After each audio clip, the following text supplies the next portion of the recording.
மக்களுக்கு படிப்பை சொல்லி கொடுத்துட்டு இருக்கிறாங்க. எத்தனை பேருக்கு? 74% பேருக்கு அவங்க எஜுகேஷனை கொடுத்துட்டு இருக்கிறாங்க. 72.5% எஜுகேஷன் இன்ஸ்டிடியூஷன் இந்த உலகத்தில் நடத்திட்டு இருக்காங்க, இந்த இந்திய தேசத்தில் நடத்திக்கிட்டு இருக்கிறாங்க. வெறும் 2% மக்கள்னு சொல்லப்படுறவங்க. 80% அதிகமான அனாதை ஆசிரமங்கள், AIDS home, TV, cancer patients, children home, old age home எல்லாத்தையும் இவ்வளோத்தையும் நடத்துறது யார் தெரியுமா? இந்த 2.3% இருக்கிற சிறு கூட்டம். ஒருவேளை அந்த கிறிஸ்தவர்கள் செயல்பட முடியாம போகும் அப்படின்னு சொல்லி சொன்னா கோடிக்கணக்கான மக்கள் அடுத்த வேற சோடு இல்லாம சாகக்கூடிய ஒரு சூழ்நிலை இந்த தேசத்துல உருவாகும். எங்க மொத்த குஜராத்லயும் 2000 டாக்டர் கிடையாது.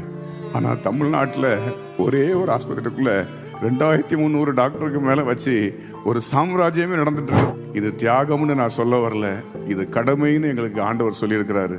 அதனால்தான் இன்னைக்கு எல்லாரும்